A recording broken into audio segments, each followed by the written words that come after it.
Hello, folks. Welcome to another astrobiography with Laurie and Jenny.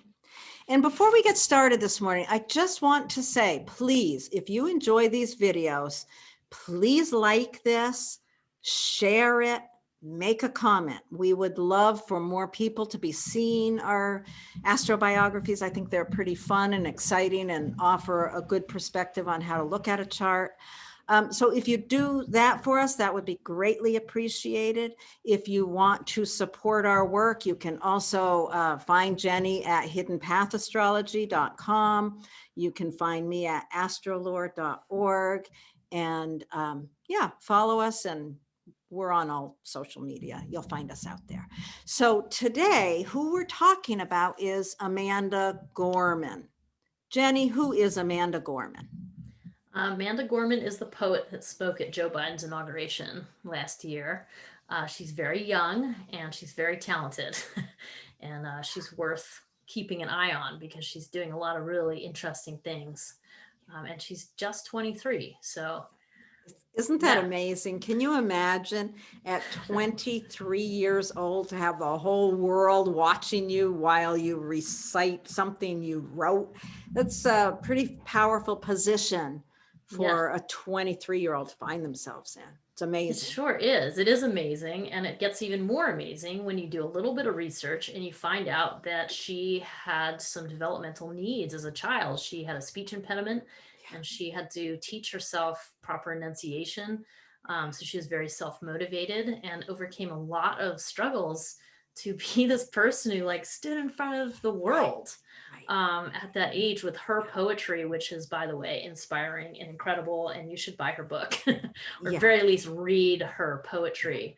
And the poem that she's known for is The Hill We Climb, and that's the one you're gonna see the most of. Though it's kind of funny, it's hard to find the exact words to all of it, and I think it's probably some proprietary stuff around that, like buy the book. So, right. Yeah, you can find videos of her speaking her poetry, but you can't find the words online. So yeah, buy her book or listen to the YouTube videos of her reading her poetry, but she is very inspirational. And that whole idea of starting out with serious disability around speech, that's pretty amazing. Are we ready to just jump right into the chart? Yeah, but just let me add that we are actually recording this on MLK Jr. Day, so Martin Luther King Jr. Day, and it's sort of, it just seems appropriate. It seems like the right person to be talking about on this really important day, especially in this time frame where we're trying to address some of the major wounding and racial injustice that exists in this country and has from the beginning. So I just wanted to mention that. Thanks. And then I'm ready. Yeah, you're welcome. Thank you. Yeah. So let's pop up Amanda Gorman's chart. And surprise, surprise, she's a Pisces. Surprise, surprise. the sign of the poet. Yes. But do you want to start us off, Lori, with our thing that we like to do, the midheaven first? So. Well, yeah. I mean, the way we could talk about this chart for 2 hours, and there's many different ways that we could jump into it. But the way we've kind of settled on working with these astrobiographies, because if we're looking at someone's chart, it's because they are well known or have been well known at some point in time. So where we start out is looking at the midheaven, because that is the point of what we're going to know them for, the point of the career or the point of reputation. So we are going to look right up here, and we find that her midheaven is in Gemini. Gemini, you know, there's the voice, the bringing the voice to the public. And Gemini is ruled by Mercury. So we're going to immediately go to Mercury. We can't even look at Mercury without, Mars is in a different sign, but it's still closely conjunct. So that's an interesting piece of information right there. It sure is. Yeah. And yeah. And what else is special about the placement of those two planets, Jenny? Well, they are what's known at the Aries Point. The Aries Point refers to a place in the chart that you show up publicly, and it's always at 0 degrees of all the cardinal signs. And you can give an orb, 2 degrees of orb is acceptable for that. So what you have is a Mercury that is at the Aries Point. It's the thing that's showing up in public. And it's also in the unstable degree, which is the 29 degrees of any sign. And what that says is it's a degree of the sign where it's getting ready to change. It's been Pisces for all of the prior 29 degrees, and now it's getting ready to change. And so it has an extra buzz to it when it's at that late degree of something. So I think that says a lot about her striving towards being, well, striving towards Aries. So striving towards being a pioneer, striving towards taking some kind of major action. Yeah. And you just think, I love to just kind of think of these characters, these planets as characters. And there's Mercury. Mercury is full of curiosity and interest and wants to know all kinds of things. But it's in that unstable spot, but it knows that just, a few more steps and it's right there with Mars. I just kind of think of that curious little character of Mercury approaching this Mars, and Mars right there, slightly beyond the Aries point, but I feel like they're both really at the Aries point. And so Mars is in its own sign. It's very, very strong there. Mm-hmm. And, you can kind of think of this little girl growing up with her speech impediment, but she knows that if she can just cross that border, if she can just get past that discomfort of that 29 degrees, she's got that strength to put her words to. It's a very, very powerful spot. And it's in Pisces. Yeah, the sign of the poet. Yeah. I think this brings up an interesting thing when you're learning astrology of just how the signs relate to one another, because they work in a circle. And as soon as Pisces is over, we have Aries. And that's really a statement about Aries in some ways being a response to Pisces. And in Pisces, you have this nebulous, like wide open, watery, it's like the ocean, this giant unknowable thing. And then right after that, you have this like the immediacy of Aries, which is like right here, right now, the infant's crying for the needs that it needs to be met right away. So it really is a response to this like vast ocean. And then it's like, okay, and now let's just get to the one that like I am the one wave and I can stand forwards and be separate. And it's clear what my identity is. And so when you think of those two things together, it's super powerful. Yeah. Very interesting. That really is very, very interesting. And then Mars also, I also think it's really interesting that Mars rules her third house of the voice, the communication, the ability to communicate. She's got Chiron in there too. So you can see that, the speech impediment as part of that as well. And also perhaps, seeing injustice around her, needing to speak about it. And that's, in fact, you'll see if you look at more about Amanda Gorman, like she writes these poems in response to things that are happening. Like one poem she wrote right after Trump got elected that she wrote in, strong feeling indignation about that. Another poem called We Rise, she wrote when Dr. Ford was giving testimony about Brett Kavanaugh. And these were her responses to these things that she was seeing as injustices or voices that were not being heard. So she used her voice to write poetry about them. So that's fascinating. Yeah, she's cool. Yeah, she is. She's very, very interesting. So, okay, what else is there about that Mercury that we might want to take note of? Okay, well, very simply, that Mercury is also in a sextile aspect to Venus and Neptune. Okay. Nice. It's really interesting because Venus, as the only personal planet in this little grouping, is it really speaks to her values. It's in Aquarius, which is the humanitarian sign, and it's conjunct Neptune, which is again the ruler of Pisces, bringing in that whole poetic nature of her communication. But that Venus is also right in between Uranus and Neptune. So there's the poetic Neptune on one side, the mystical poetic side, and on the other side is that wake up to this, social injustice. There her values sit, and the opportunity to express that with her voice in this powerful way that Mars provides, bringing that to her voice. Yeah.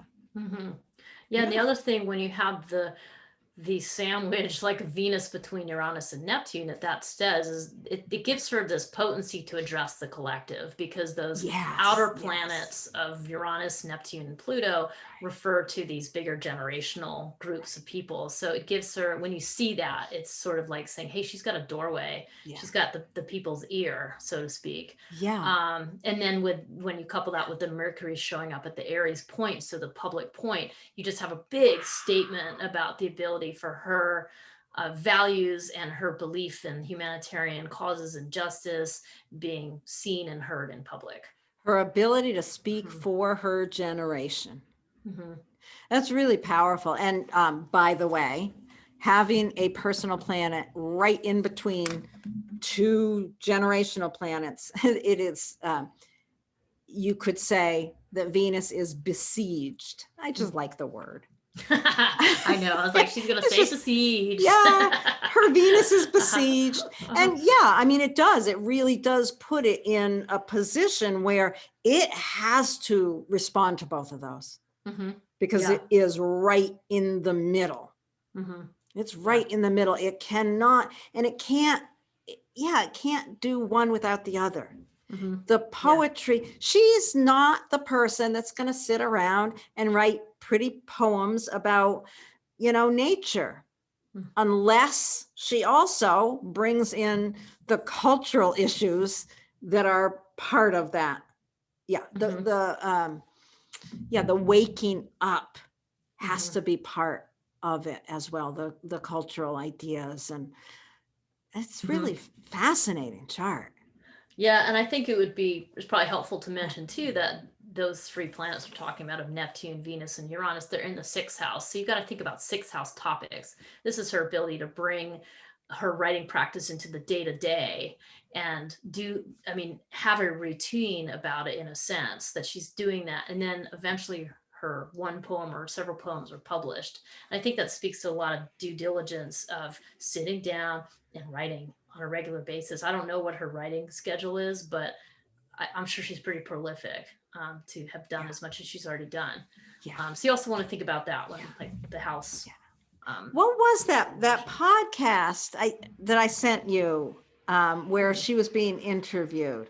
It was very interesting hearing her talk about, trying to write that poem for the inauguration.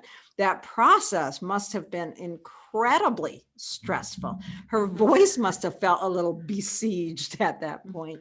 It was interesting listening to that interview with her, because you could really get a sense of how young she is, how incredibly young she is. And just to imagine, what will this woman be doing 20 years from now? What is her voice going to be in 20 years or 50 years from now? Yeah, and that's right. We didn't take note of like what the name of that was, but we could probably post that in the notes, because it's just a little 15-minute interview. But it's great to see how youthful and playful she is, yet she just has this clout and this ability. It's an amazing thing. So, well, I guess, Sorry, did you want to say something else about Mercury? No, I think we're ready to go on to the next step. First of all, we wanted to talk about the midheaven, and then we're going to go and talk about the ascendant. Kind of thinking in terms of, this is her public image. This is what her friends meet. If you knew her and you walked in to have a cup of tea with her, you meet her on this level of her ascendant, which she's got Virgo there. Virgo is also ruled by Mercury. I think that there's really a very clear statement here of what you see is what you get. who she is who she is. Yeah. There's not a big difference. No, somehow there's just, yeah, exactly, like just the personal. Yeah. She's that person through and through. Yeah. Especially because there's a lot of ways in which her personal, um, I don't know, personal planets, I guess, or personal points are intertwined with global points. And another one is that the ascendant's right next to the north node, so it's going to Yeah. fold in different aspects to that ascendant. It just kind of brings a bigger story to just what her friends see. Yeah. Hope that made sense, but yeah, I think so. Yeah. And it's interesting too that Jupiter is right across from the ascendant.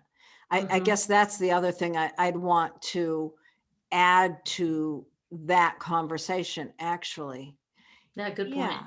Yeah. That Jupiter opposing it, man, I bet she's a good friend.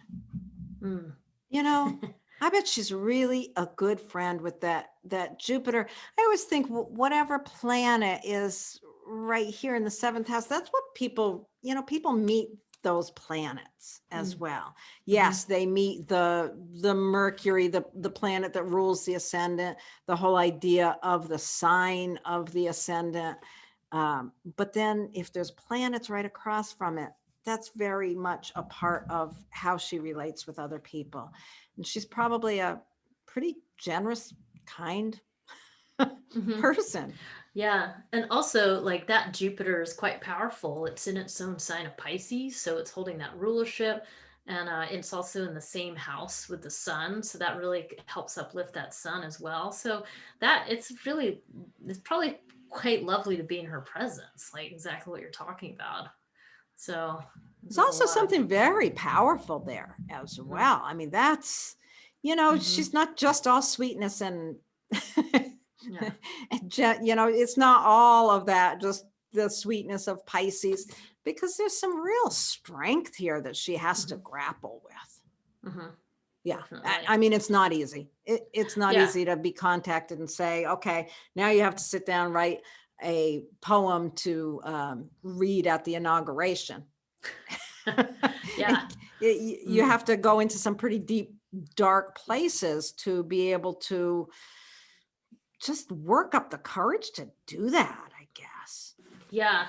Yeah. I mean, I think that's an illustration of like how much difficult work that Amanda has had to do on herself to even get to this point. I mean, just to overcome the speech impediment, which I believe was brought on by premature birth, and just to overcome that, and not only, I mean, and to become a feminist and to become a community organizer at age 16, and then not many years after that to be speaking to the world. I mean, it just, you cannot underestimate the work that has taken, probably the real difficulties and struggles she's had to overcome.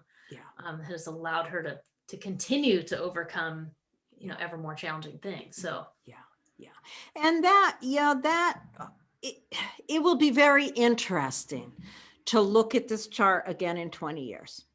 Because there'll be stories related to all of this. One of the things I've taken to asking my students to do is, this is kind of funny, is to print 3 copies of their charts, and just think about it. Look at, think of one as early childhood. And how would you think about a child with that chart? And then looking at another one in terms of where you are right now. And then looking at the third one, what do you expect 20 years from now? And it's the same exact chart, but looking at it from these different age perspectives really brings up it's just interesting that one chart can hold the entire course of a person's life. And yet the conversations at different times is going to be very different, because these things are going to play out in different ways at different periods of time. What she's writing about right now is not the same things she's going to be writing about in 20 years. I guarantee she's still going to be writing as long as she's, capable. She'll always be using that voice, because that's who she is. So our final piece of this is looking at the sun and the moon, and how those play out. So what do we see? What do we Well, see here? well, Oh. first of all, the moon's in Cancer. Oh. What do you like to say about the moon in Cancer? Which, by the way, the moon is in Cancer right now. Oh, is it? That's Yeah. interesting. Yeah. The moon in Cancer, one of the things I always think of with the moon in Cancer is everyone thinks that would be the greatest place to have your moon because the moon rules Cancer. And yet at the same time, if you know anyone with a Cancer moon, it's not an easy place to have your moon because I feel like people with a Cancer moon are really buffeted by their emotions. There's such a deep level of sensitivity to the environment and to the moon as it passes through signs day by day. And I don't think it's an easy place to have the moon. What do you think? I think you're right. Yeah. I mean, I always just think about, I guess like a spider in a web, in the sense that the spider's in the middle and it can feel the tiniest little twinge Ooh. out on its outer web. And that's what I think of the Cancer moon, Mm. that, or really any water moon, but Mm. the Cancer one in particular, because the Cancer it's like the mother. So it's especially attuned to danger or anything that could be a Right, threat. right, And so right. it's highly sensitive. And I just think anybody with, especially the moon in Cancer, has got to take some time of peace and quiet and really just take some time out from the busy, crazy world, breaks from social media, all that kind of stuff. Wow. So I think that's a really important thing. Wow. Nourish it. So those are some of my thoughts about it. And the other thing is that in our culture, people tend to underestimate the strength of the water signs because they are so sensitive. And in our culture, sensitivity somehow has been equated with weakness.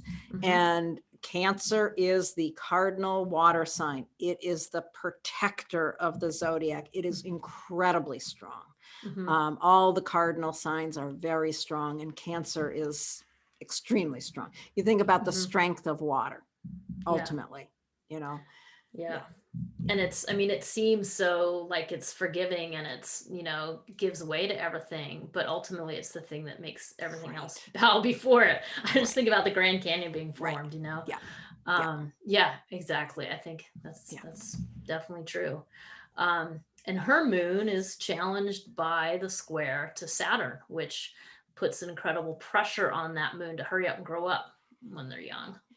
Yeah, and it's coming from the 8th house there too. So it's like other people's values are kind of pushing on Crap. her desire to protect. Mhm. Now, I'm sure she gets a lot of negative feedback from people. Oh, Shrek puts up with all kinds of bullshit, like, which is the way this country is, especially social media and so on. Yeah. But yeah, but I also think of that as it's a challenging kind of, it's difficult placement. But it's also the Mm, whole like you must grow, you must keep right, evolving, you must grow, and right. it gives an incredible fortitude to push through things. So. And the Mhm. work that she does is so much, yeah, that square from Saturn really does. It demands that she grow up and she manage that sensitivity and work with it. And it also ultimately gives the gift of a really stable community that supports her, I think. Yeah, I was going to say this is a great little setup for a community organizer who Yeah, wants to speak out about social justice and it calls yeah, herself a feminist from an early age. right, I mean, right, that is right, just kind of sums it up right there. right, right. Dealing with other people's Absolutely. baggage and nonsense that she has to work through and just stand strong. And then the Cancer moon is the let's be, around feminism and women's issues, not to mention race issues, but standing strong. Right. So. And something else that you pointed out when we were looking at this before is this grand trine that's formed to Mhm. Chiron. Yeah. Chiron's a funny thing. Sometimes I Mhm. would not include it, but with her Agree. speech Mhm. impediment and that Chiron being in that 3rd house, I think it's quite significant.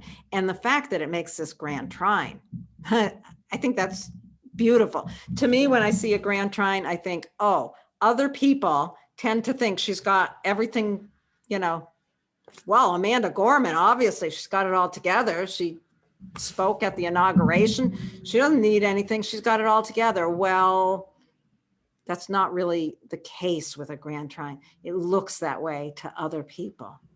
But as you can see, with that square from Pluto to her ascendant, that square from Saturn to her moon, she's not been on easy street. She's not apt to be on easy street. She's had to work awful hard to get where she is. And she has the gift of this flow of understanding on a deep, intimate, emotional, possibly spiritual level. She really does hold a lot of flow in that. Yeah. And I know this in Noel Till's work, we talk about these grand trines, like this emotional self-sufficiency. And it's interesting because that's what a grand trine can be looked at in one way. But it is interesting considering this grand trine includes the moon, which is one of your greatest vulnerabilities and things you have to work with and healing that you must do on your childhood self and all those kinds of things. And then Chiron refers to this teaching wound. So the wound that you come into the world with that you must work with so that you can help other people through those similar wounds.